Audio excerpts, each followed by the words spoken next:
నమస్తే, welcome to Sri paper news. ముందుగా headlines. Chipurupalli నియోజకవర్గంలో ఎన్టీఆర్ భరోసా పెన్షన్ పంపిణీ చేసిన ముఖ్యమంత్రి నారా చంద్రబాబు నాయుడు పేదలకు ఆసరాగా ఉండాలని సంక్షేమ పథకాలను అమలు చేస్తున్నామని వెల్లడి.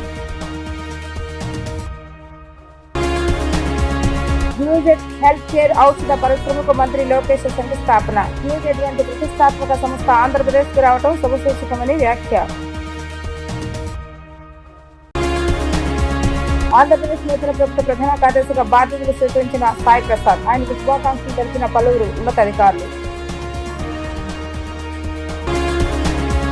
పేదలకు ఆసరా ఉండాలన్న సంక్షేమ పథకాలను అమలు చేస్తున్నామని సీఎం చంద్రబాబు నాయుడు అన్నారు. ప్రతి నెల 1వ తేదీనే ఎన్టీఆర్ భరోసా పెన్షన్లు అందజేస్తున్నామని తెలిపారు. 67 లక్షల మందికి ఏడాదికి 33,000 కోట్ల రూపాయలను వ్యయం చేసి పెన్షన్ అందజేస్తున్నామని వెల్లడించారు. గతంలో 1 నెల పెన్షన్ తీసుకోకపోయినా తీసేశారని, ఇప్పుడు 3 నెలలది ఒకేసారి తీసుకునేలాగా వెసులుబాటు ఇచ్చామని ఆయన స్పష్టం చేశారు. చీపురుపల్లి నియోజకవర్గంలో నిర్వహించిన హెచ్పివి వ్యాక్సినేషన్, ఎన్టీఆర్ భరోసా పెన్షన్ల పంపిణీ కార్యక్రమంలో ముఖ్యమంత్రి నారా చంద్రబాబు నాయుడు పాల్గొన్నారు. అనంతరం ప్రజావేదిక వద్ద ఏర్పాటు చేసిన సభలో ఆయన మాట్లాడుతూ గత పాలనలో రౌడీజం పరాకాష్ఠకు చేరిందని మండిపడ్డారు.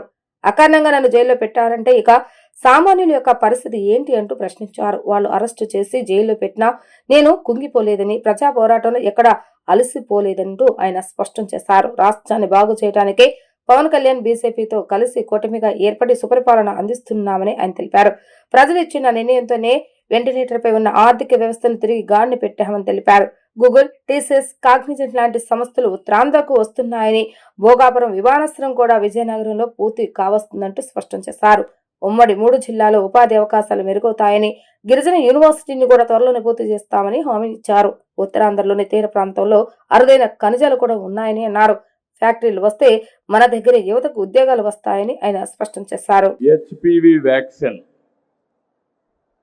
ఈరోజు భారతదేశంలో ఈ హెచ్పివి వ్యాక్సిన్ తీసుకొచ్చారు మన ప్రధానమంత్రి నరేంద్ర మోడీ గారు. దీనికి కారణం చాలామందికి క్యాన్సర్ వస్తూ ఉంది. అందులో కూడా మీరు చూస్తే ప్రపంచం మొత్తం నాన్ కమ్యూనికబుల్ డిసీజెస్ వచ్చి 74% మరణాలు జరుగుతున్నాయి.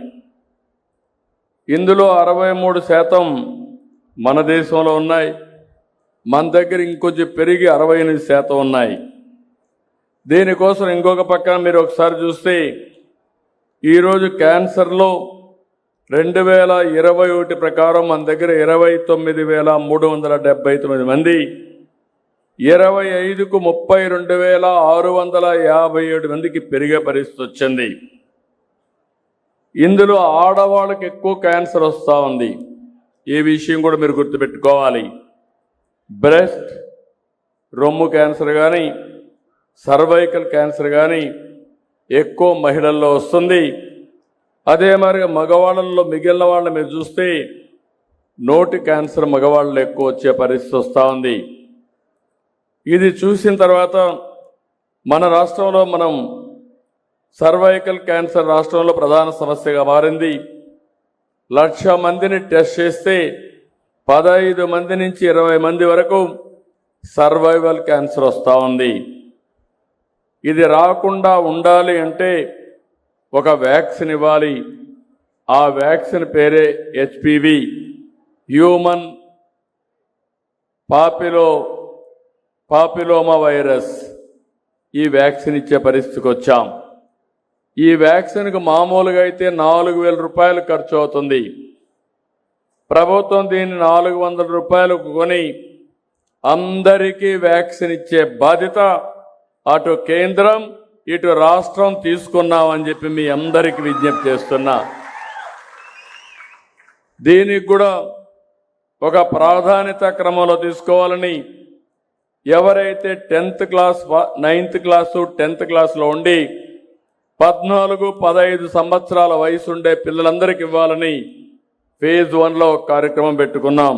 బ్లూజెట్ వంటి ప్రతిష్టాత్మకమైనటువంటి సంస్థ ఆంధ్రప్రదేశ్ కు రావడం రాష్ట్ర పారిశ్రామిక ప్రగతికి ఒక శుభ సూచకమని మంత్రి నారా లోకేష్ పేర్కొన్నారు. ఆంధ్రప్రదేశ్ ప్రభుత్వం కేవలం డబుల్ ఇంజిన్ ప్రభుత్వం మాత్రమే కాదని, ఇది డబుల్ ఇంజిన్ బుల్లెట్ ట్రైన్స్ సర్కార్ అంటూ వెల్లడించారు. తాము చేసే అభివృద్ధి పనులు రాబోయే కాలంలో చరిత్రకు సాక్ష్యాలుగా నిలుస్తాయని ఆయన స్పష్టం చేశారు. అనకాపల్లి జిల్లా రాంబిల్లి మండలంలో పారిశ్రామిక అభివృద్ధికి సంబంధించిన కీలక అడుగు పడింది. సీతపాలెం గ్రామంలోని ఇండస్ట్రియల్ పార్క్ లో బ్లూజెట్ హెల్త్ కేర్ ప్రైవేట్ లిమిటెడ్ సంస్థ ఏర్పాటుకు రాష్ట్ర మంత్రి నారా లోకేష్ శంకుస్థాపన చేశారు.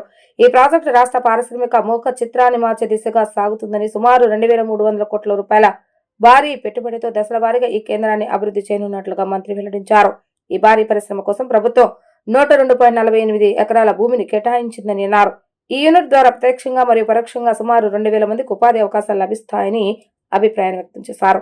ఈ సందర్భంగా ఏర్పాటు చేసిన సభలో మంత్రి నారా లోకేష్ మాట్లాడుతూ ఆంధ్రప్రదేశ్ ప్రభుత్వం కేవలం డబుల్ ఇంజిన్ ప్రభుత్వం మాత్రమే కాదని ఇది డబుల్ ఇంజిన్ బుల్లెట్ ట్రైన్ సర్కార్ అని అభివర్ణించారు. దేశవ్యాప్తంగా నమో అంటే నరేంద్ర మోడీ అని అర్థమని, కానీ ఆంధ్రప్రదేశ్ లో మాత్రం నమో అంటే నాయుడు మరియు మోడీ అని ఆయన అన్నారు. కేంద్రంలో మోడీ, రాష్ట్రంలో చంద్రబాబు నాయుడు నాయకత్వంలో అభివృద్ధి కార్యక్రమాల్లో పరుగులు పెడుతుందని ఆయన ధీమా వ్యక్తం చేశారు. బ్లూజెట్ వంటి ప్రతిష్టాత్మక సంస్థ ఆంధ్రప్రదేశ్ కు రావడం రాష్ట్ర పారిశ్రామిక ప్రగతికి ఒక శుభ సూచకమని లోకేష్ పేర్కొన్నారు. రాష్ట్రంలో మౌలిక సదుపాయాలకు ఎటువంటి కొరత లేదని, పెట్టుబడులు పెట్టేందుకు ముందుకు వచ్చే పారిశ్రామికవేత్తలకు అన్ని రకాల వసతులను ప్రభుత్వం నిర్ణీత సమయంలోనే కల్పిస్తుందని హామీ ఇచ్చారు. తాము చేసే అభివృద్ధి పనులు రాబోయే కాలంలో చరిత్రకు సాక్ష్యాలుగా నిలుస్తాయని ఆయన స్పష్టం చేశారు. Ladies and gentlemen, it gives me great pleasure to be here today in this historical groundbreaking ceremony of BlueJet Healthcare's Greenfield Pharmaceutical Manufacturing Facility here in Rambelli Industrial Park. The project represents a significant milestone in industrial development of Uttarandhra and reinforces Andhra Pradesh position as a preferred destination for advanced pharmaceutical manufacturing. Wherever I go, I give 3 clear reasons why you should consider Andhra Pradesh not as your next destination but as your home. The first is speed of doing business. BlueJet is a testimony to it. We had a conversation exactly 12 months back. It was an idea and we are here today breaking ground. And this is not a project in isolation.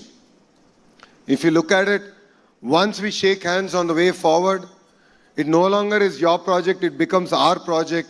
State plays a very important role in ensuring that it actually gets executed. We look at investors as partners and not as outsiders.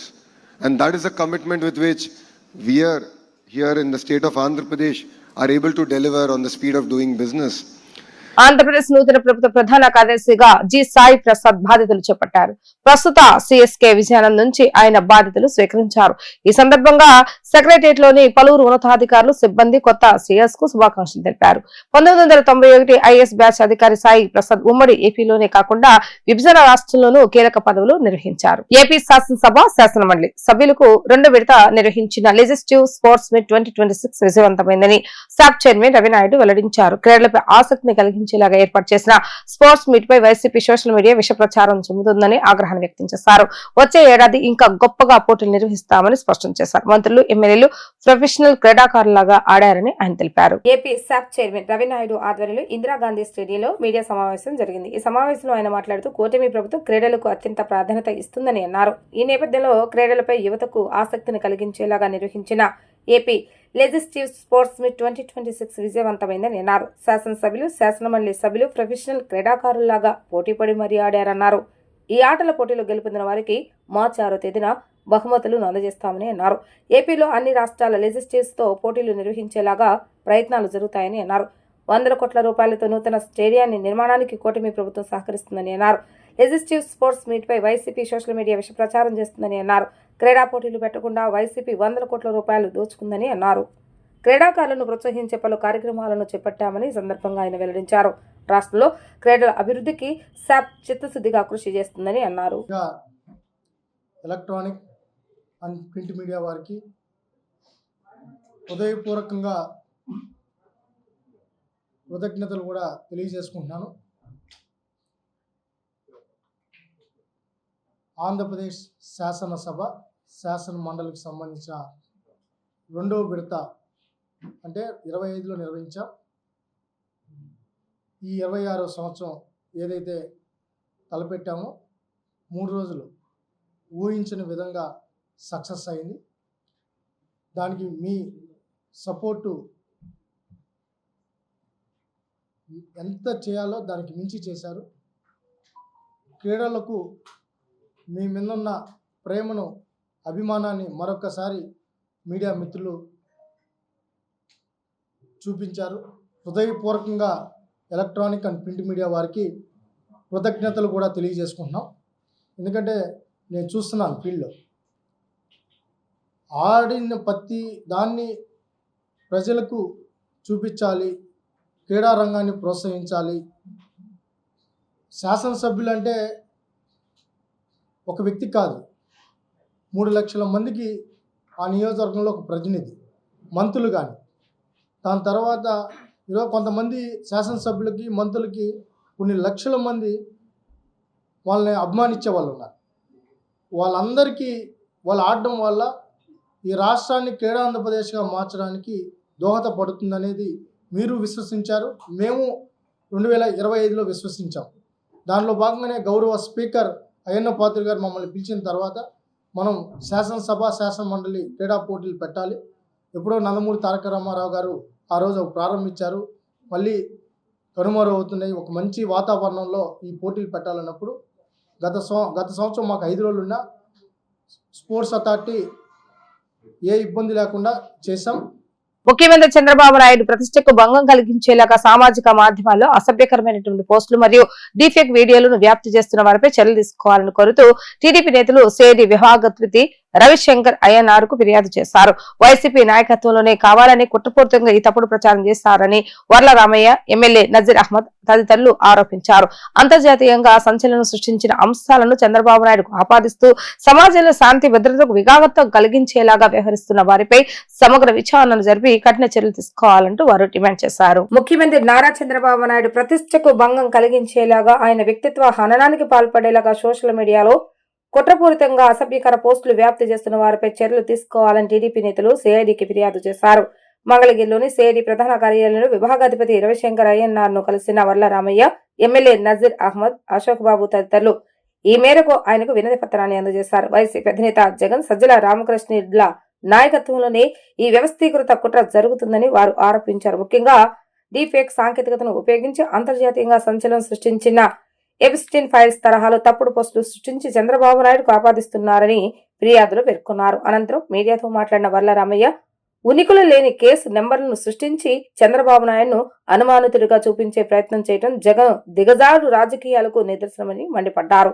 కులమత ఘర్షణలు సృష్టించి రాష్ట్రంలో శాంతి భద్రతలకు విఘాతం కలిగించాలని చూస్తున్నారని, ఇలాంటి తప్పుడు పనులు చేస్తున్న వారు త్వరలోనే తగిన మూల్యం చెల్లించుకోక తప్పదు అని హెచ్చరించారు. ఈ వ్యవహారంపై సమగ్ర విచారణను జరిపి బాధ్యులైన వారిని కఠినంగా శిక్షించాలని వారు సేడి అధికారులను డిమాండ్ చేశారు. 5 ఏళ్లు ఈ రాష్ట్రాన్ని ముఖ్యమంత్రిగా పరిపాలించిన వ్యక్తి మొన్న 2024 జరిగిన ఎన్నికల్లో మాకొద్దు బాబు అని ఆయనను ఘోరాతిఘోరంగా ఓడించి ఆయన పార్టీని 11 సీట్లకే పరిమితం చేశారు, మనందరికీ తెలుసు. ఆ రోజు నుంచి ఆయన ఒక ఫ్రస్ట్రేషన్లో ఉన్నాడు. అధికారం లేకపోతే పెద్ద చికాకు పడుతున్నాడు ఆయన. అధికారం లేకపోతే ఆయనకి అన్నం సహించట్లేదు, నిద్ర లేదు, అన్నీ ఏమీ అతను చేయలేకపోతున్నాడు మనిషి. ఏదో రకంగా చంద్రబాబు గారిని దించి గబగబా ముఖ్యమంత్రి పీఠం ఎక్కటానికి నానా యాతన పడుతున్నాడు, చాలా ఆరాట పడుతున్నాడు, చాలా ఇష్టం వచ్చినట్లుగా బిహేవ్ చేస్తున్నాడు. నదిలో కొట్టుకుపోయే వ్యక్తి ఏ రకంగా తన ప్రాణాలు కాపాడుకోవటం కోసం, బ్రతికి బట్ట కట్టడం కోసం ఏ రకంగా ఏది దొరికితే దాన్ని ఆసరాగా తీసుకొని బ్రతకాలని చూస్తాడో ఆ రకంగా ఉంది ఈ రోజున జగన్మోహన్ రెడ్డి గారి పరిస్థితి, ఆయన టీమ్ ఆఫ్ లీడర్స్ పరిస్థితి.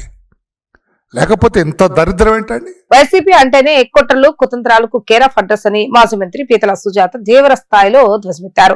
ప్రజలు 11 సీట్లకు పరిమితం చేసి ఇంట్లో కూర్చోబెట్టిన జగన్మోహన్ రెడ్డిలో గానీ, ఆ పార్టీ ఎమ్మెల్యేలో గానీ కనీసం మార్పు రాలేదని ఆమె విమర్శించారు. టీడీపీ కేంద్ర కార్యాలయంలో నిర్వహించిన మీడియా సమావేశంలో మాజీ మంత్రి పీతల సుజాత మాట్లాడుతూ చట్టసభలకు వచ్చే ప్రజల పక్షాన నిలబడి ధైర్యం లేని వైసీపీ నేతలు బయట కూర్చొని దేవాలయాలపైన కల్తీ నెయ్యిపైన విష ప్రచారం చేయటం సిగ్గుచేటు అంటూ మండిపడ్డారు. ప్రజారోగ్యం విషయంలో కూడా తమ పత్రికలో తప్పుడు వ్రాతలు రాస్తూ ప్రజలను తప్పుదోవ పట్టిస్తున్నారని మండిపడ్డారు. జంగారెడ్డిగూడెంలో మీ వారు అమ్మిన కల్తీ సారా తాగి 25 మంది ప్రాణాలు కోల్పోతే ఆ కుటుంబాలను పరామర్శించారంటూ ప్రశ్నించారు. మీ పాలనలో నంద్యాల, రామతీర్థం, కాకినాడ వంటి ప్రాంతాల్లో అతిసారం ప్రబలి జనం పిట్టల్లాగా రాలిపోయారని అన్నారు. మీ 5 ఏళ్ల పాలనలో రాష్ట్ర ప్రజల ప్రాణాలను గాలికి వదిలేసిన పాపం మీదని విమర్శించారు. ఫోన్ చేసిన వెంటనే పట్టణాల్లో 18 నిమిషాలు, గ్రామాల్లో 23 నిమిషాల్లో అంబులెన్స్లు చేరుకునేలాగా చర్యలు తీసుకున్నామని తెలిపారు. ప్రజలకు రక్షణగా ఉండటంలో మా ప్రభుత్వం శక్తి వంచన లేకుండా కృషి చేస్తుందని ఆమె స్పష్టం చేశారు. కూడా తెలియజేస్తున్నారండి. ఫుడ్ పాయిజన్తో 20 మందికి అస్వస్థత వైసీపీ టైంలో. ఆదివాసీ గ్రామంలో ప్రబలినటువంటి అతిసారం వైసీపీ గవర్నమెంట్లో. రామతీర్థంలో అతిసారం వైసీపీ గవర్నమెంట్లో. ఊరొదిలిపోదామా ఏలూరులో జరిగినటువంటి వాటర్ కంటామినేషన్కి వందలాది మంది ప్రజలు ఊరొదిలిపోదామనేసి భయం గుప్పిట్లో బతికారు. వణికిస్తున్నటువంటి అంతుపట్టని వ్యాధులు.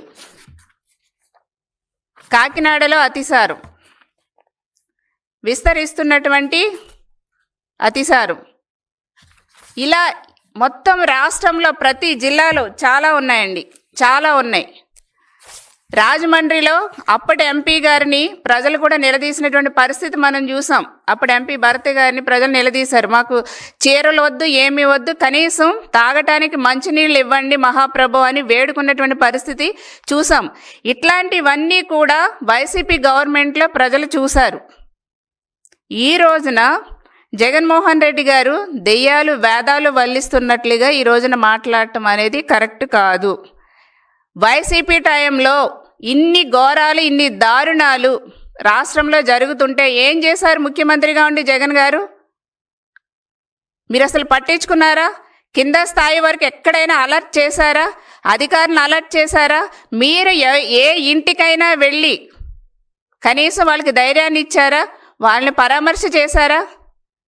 మీ స్వార్థంతో పరామర్శలు చేస్తారు తప్ప ప్రజలకి రియల్గా నష్టం జరిగితే, కష్టం వస్తే ఏ రోజైనా మీరు ఆ తాడేపల్లి ప్యాలెస్ దాటి ప్రజల్ని పరామర్శించినటువంటి సందర్భం ఉందా చెప్పండి? తానా సేవలు అభినందనీయమని తెలుగుదేశం పార్టీ గన్నవరం ఎమ్మెల్యే యార్లగడ్డ వెంకట్రావు వ్యాఖ్యానించారు. విదేశాల్లో ఉన్న తెలుగు ప్రజలు ఇక్కడి రైతుల కోసం ముందుకు వచ్చి సహాయం చేయడం అభినందనీయమని ఆయన పేర్కొన్నారు. ఉత్తర అమెరికా తెలుగు సంఘం తానా ఆధ్వర్యంలో రైతులకు సహాయంగా రైతు కోసం కార్యక్రమాన్ని కృష్ణా జిల్లా గన్నవరం నియోజకవర్గం ఉంగుటూరు మండలం పోనుకుమాడు గ్రామంలో ఘనంగా నిర్వహించారు. ఈ కార్యక్రమంలో భాగంగా సుమారు 10 లక్షల రూపాయల విలువైన బ్యాటరీ ఆధారిత వ్యవసాయ స్ప్రేయర్లు, టార్ఫీలను 350 మంది రైతులకు పంపిణీ చేశారు. ఈ కార్యక్రమాన్ని తానా కోశాధికారి రాజా కసుమూర్తి ఆధ్వర్యంలో నిర్వహించారు. ఈ కార్యక్రమానికి గన్నవరం ఎమ్మెల్యే యార్లగడ్డ వెంకట్రావు ముఖ్య అతిథిగా హాజరై రైతులకు పరికరాలను పంపిణీ చేశారు. ఈ సందర్భంగా ఆయన మాట్లాడుతూ విదేశాల్లో ఉన్న తెలుగు ప్రజలు ఇక్కడి రైతుల కోసం ముందుకు వచ్చి సహాయం చేయడం అభినందనీయమని పేర్కొన్నారు. ఈ నేపథ్యంలో తానా సంస్థ చేస్తున్న సేవలను ఆయన ప్రశంసించారు. అనంతరం తానా కోశాధికారి రాజా కసుమూర్తి మాట్లాడుతూ తానా సంస్థ ఎప్పుడు కూడా తెలుగు ప్రజలకు సేవ చేయటానికి ముందుకు ప్రధానంగా లక్ష్యంగా పెట్టుకుని పనిచేస్తుందని పేర్కొన్నారు. రైతుల శ్రమ దేశానికి పునాది అని వివరించారు. రైతులకు ఉపయోగపడే విధంగా వ్యవసాయ పరికరాలు అందజేయడం తమ బాధ్యతగా భావిస్తున్నామని తెలిపారు. విదేశాల్లో ఉన్న తెలుగు ప్రజల సహకారంతో ఇలాంటి సేవా కార్యక్రమాలను భవిష్యత్తులో మరింత విస్తృతంగా చేపడతామంటూ చెప్పుకొచ్చారు. ప్రతి నెల 1వ తారీఖు పెన్షన్ ఇచ్చేదాన్ని సెలవు రావడంతో 3-4 సార్లు ముందు రోజు పెన్షన్ ఇవ్వడం జరిగింది. అలాగే ఇవాళ అసెంబ్లీ అసెంబ్లీని క్యాన్సిల్ చేసి పేదల సేవలో అనేదాన్ని కంటిన్యూ చేయాలని ఉద్దేశంతో ముఖ్యమంత్రి గారు ఎమ్మెల్యేలందరినీ, ఎమ్మెల్సీలని, మంత్రుల్ని అందరినీ పెన్షన్ పంపిణీలో పాల్గొనడం కోసం ఈరోజు రాష్ట్ర వ్యాప్తంగా గత 21 మాసాలుగా ఎలా చేశారో అలాగే పెన్షన్ పంపిణీ కార్యక్రమం ఈరోజు కోయిమూరపాడు గ్రామంలో డిస్ట్రిబ్యూట్ చేయడం జరిగింది. అలాగే ఒక గోకులం షెడ్ కూడా ఓపెన్ చేసిన పరిస్థితి. బాపులపాడు మండలంలో 11,450 కానీ, గన్నవరంలో 10,962 కానీ, ఉంగుటూరులో 7,700 కానీ, విజయవాడ రూరల్లో 18,000 పెన్షన్లు అయ్యాయి. మొత్తం 47,000 మందికి 20,35,60,000 ఈరోజు సాయంత్రం లోపు అధికారులు, పార్టీ నాయకులు డిస్ట్రిబ్యూట్ చేస్తారు, ఎన్డీఏ నాయకులు. అలాగే నిన్న జలజీవన్ మిషన్లో భాగంగా రామవరపాడు గ్రామంలో 3 వాటర్ ట్యాంకులు, ఓవర్ హెడ్ ట్యాంకులు 60 KLE నేను శంకుస్థాపన చేయడం. 3 మాసాలు 3 కోట్ల 1 లక్ష రూపాయలతో దానికి శంకుస్థాపన చేయడం. అలాగే విజయవాడ రూరల్ మండలంలో 9 గ్రామాలకి సపరేట్ పోలీస్ స్టేషన్ కావాలని గత అసెంబ్లీ సమావేశాల్లో కోరారు. అబాపురం, నైనవరం ఒక పోలీస్ స్టేషన్లో, పాతపాడులో ఉన్న ఒక పోలీస్ స్టేషన్లో, రామవరపాడు, ఎనికేపాడు, ప్రసాదంపాడు, నిరమూడూరు, కోరవల్లి మొట్టమొదటి పిఎస్లో ఉండడం వల్ల సరైన న్యాయం, లా అండ్ ఆర్డర్ కంట్రోల్ లేకపోవడం, గంజాయి మీద ఉత్పాదం మోపమని చెప్పిన చెదురుమూదురుగా సంఘటన జరుగుతుంది. ఎట్టి పరిస్థితిలో మా రూరల్ మండలాన్ని విడగొట్టమని చెప్పా. ముఖ్యమంత్రి గారు ఆ దిశగా ఆర్డర్లు ఇచ్చిన పరిస్థితి. డీసీపీ మురళీ గారు, ఈ నియోజకవర్గానికి సంబంధించిన రావాజీవుడు చెప్పిన మురళీ గారు ఇప్పుడు విజయవాడ డీసీపీగా ఉన్నాడు. డీసీపీకి చెప్పా. డీసీపీ గారు ఈరోజు మార్నింగ్ ఎంఆర్ఓతో మాట్లాడి అక్కడ సైట్ చూస్తున్నారు. రామవరపాడు సెంటర్లో ముఖ్యమంత్రి గారు ఇంకో 2వ అన్న క్యాంటీన్ కూడా ఇమ్మని అడిగి గన్నూరులో ఒక అన్న క్యాంటీన్ రెడీ అవుతుంది, కొన్ని మాసంలో ఓపెన్ చేస్తాం. ప్రతి నెల క్రమం తప్పకుండా కోట్లాది రూపాయలతో పంపిణీ చేస్తున్న ఎన్టీఆర్ భరోసా పింఛన్లు పేదల కళల్లో ఆనందాన్ని నింపుతున్నాయని రాష్ట్ర దేవాదాయ శాఖ మంత్రి ఆన రామనారాయణ రెడ్డి అన్నారు. రాష్ట్ర వ్యాప్తంగా తిరుమల తిరుపతి దేవస్థాన శ్రీవాణి ట్రస్ట్ నిధులతో 5,000కు పైగా ఆలయాలు నిర్మిస్తున్నామని తెలిపారు. ధూప దీప నైవేద్య పథకం ద్వారా ప్రతి ఆలయ అర్చకుడికి నెలకు 10,000 రూపాయలు చెల్లిస్తున్నామని, 1,000 కోట్ల రూపాయలతో ఆలయాల నిర్మాణం చేపడుతున్నామని వెల్లడించారు. హనుమ సముద్రంపేట మండలం వేల్పూరుగుంట గ్రామంలో ఎన్టీఆర్ భరోసా సామాజిక పింఛన్లను మంత్రి ఆన రామనారాయణ రెడ్డి లబ్ధిదారుల ఇళ్ల వద్దకు వెళ్లి పంపిణీ చేశారు. ఈ సందర్భంగా మంత్రి మాట్లాడుతూ 1వ తేదీ ఆదివారం కావడంతో రాష్ట్ర వ్యాప్తంగా ఒకరోజు ముందుగానే పింఛన్ల పంపిణీ ప్రారంభించినట్లుగా తెలిపారు. రాష్ట్రంలో 62.76 లక్షల మంది లబ్ధిదారులకు ప్రతి నెల 2,725 కోట్ల రూపాయలు ఇంటి వద్దకు అందజేస్తున్నామని, నెల్లూరు జిల్లాలో 2,89,674 మందికి సుమారు 127 కోట్ల రూపాయల పెన్షన్లు పంపిణీ చేస్తున్నామని వెల్లడించారు. గ్రామంలో 11 లక్షల వ్యయంతో నిర్మించిన సిమెంట్ రోడ్లను ప్రారంభించడంతో పాటు 2 లక్షలతో కొత్త రోడ్లకు శంకుస్థాపన చేశారు. 31.60 లక్షల జేజేఎం నిధులతో రక్షిత మంచినీటి పథకానికి శంకుస్థాపన చేశారు. మండలంలోని చివరి గ్రామమైన వేల్పుల గుంటకు సోమశీల ఉత్తర కాలువ ద్వారా లిఫ్ట్ ఇరిగేషన్ పథకం అమలు చేసి 1000 ఎకరాలకు సాగునీరు అందజేయటమే ప్రభుత్వ లక్ష్యమని మంత్రి స్పష్టం చేశారు. వేల్పులగుంట ఎస్సీ కాలనీలో శ్రీవాణి నిధులతో నిర్మించనున్న శ్రీ వినాయక స్వామి దేవస్థానానికి భూమి పూజ నిర్వహించారు. 20 లక్షలతో ఆలయ నిర్మాణం, 9 లక్షలతో ప్రహరీ గోడ నిర్మాణానికి నిధులు మంజూరు చేస్తామని హామీ ఇచ్చారు. అవసరాన్ని బట్టి వాళ్ళు అర్హులై ఉంటే వాళ్ళకు కూడా పెన్షన్లు ఇచ్చే కార్యక్రమం చేస్తున్నాం. ఈరోజు ఇటీవల కాలంలో వితంతు పెన్షన్లు పంపిణీ చేయాల్సి వచ్చింది. భర్త చనిపోయాడు, భర్తకు పెన్షన్ వస్తూ ఉన్నింది, ఇవాళ భర్త లేడు, ఈ పెన్షన్ రద్దయిపోయింది అనేటువంటి బాధ ఆ మహిళలో ఉండకుండా, భర్తకు పెన్షన్ వస్తూ ఉండి అతను చనిపోతే ఆయన భార్యకు అర్హురాలైతే ఆ పెన్షన్ వృద్ధాప్యంలో ఉన్నా, వితంతువులో ఉన్నా ఆ పెన్షన్ మార్పు చేశాం. అయితే ఈ సందర్భంలోనే ఇంకా కొంతమంది మా దగ్గరకు వచ్చేవాళ్ళు గ్రామాలకు వెళ్తుంటే, అయ్యా ఇప్పుడు భర్త చనిపోయిన వాళ్ళకి మీరు పెన్షన్ ఇచ్చారు, మేము 3-4 సంవత్సరాల క్రితం ఈ విషాదాన్ని చూసాం, అయితే అప్పుడు మా భర్తకు పెన్షన్ లేదు, అయితే 3-4 సంవత్సరాల క్రితం నుంచి నేను వితంతువుగా ఉన్నాను, నాకు పెన్షన్ ఇవ్వరా అని అడిగితే ఇవన్నీ కూడా చూసి వాళ్ళకు కూడా పెన్షన్ ఇవ్వాలని చెప్పి ప్రభుత్వం నిర్ణయించి అధికారులకు ఆదేశాలు ఇచ్చింది అని చెప్పి మనం చేస్తున్నాం. వాళ్ళకు కూడా పెన్షన్ ఇవ్వాలి, ఇవ్వకుంటే ఎట్లా? ఇవ్వడానికే ఇవాళ ఈ ప్రభుత్వం సిద్ధంగా ఉంది. కాకుంటే వాళ్ళ జాబితా తయారు కావాలి. 3 సంవత్సరాలు 4 సంవత్సరాల నుంచి జాబితా లేదు. గత ప్రభుత్వం అటువంటి వాళ్ళందరినీ పక్కన పెట్టింది. ఇవన్నీ కూడా లెక్కలు చూస్తున్నాం. బహుశా 1-2 మాసాల్లో ఆ పాత వాళ్ళు ఎవరైతే వితంతువులు ఉన్నారో పాపం వాళ్ళను కూడా చూడడానికి ఇవాళ ప్రయత్నం చేస్తూ ఉన్నాం. వార్తలు ముగించే ముందు హెడ్లైన్స్ మరొకసారి. చీపురుపల్లి నియోజకవర్గంలో ఎన్టీఆర్ భరోసా పెన్షన్లు పంపిణీ చేసిన ముఖ్యమంత్రి నారా చంద్రబాబు నాయుడు పేదలకు ఆసరాగా ఉండాలని సంక్షేమ పథకాలను అమలు చేస్తున్నామని వెల్లడి. న్యూజెట్ హెల్త్ కేర్ ఔషధ పరిశ్రమకు మంత్రి లోకేష్ శంకుస్థాపన. న్యూజెట్ వంటి ప్రతిష్టాత్మక సంస్థ ఆంధ్రప్రదేశ్ కు రావడం శుభసూచకమని వ్యాఖ్య. ఆంధ్రప్రదేశ్ నూతన ప్రభుత్వ ప్రధాన కార్యదర్శిగా బాధ్యతలు స్వీకరించిన సాయి ప్రసాద్. ఆయనకు శుభాకాంక్షలు తెలిపిన పలువురు ఉన్నతాధికారులు. ఇవి ఈ రోజు వార్తా విశేషాలు. మరలా తిరిగి ప్రసారమైన వార్తలు మళ్ళీ కలుద్దాం. అంతకు సెలవు. నమస్కారం.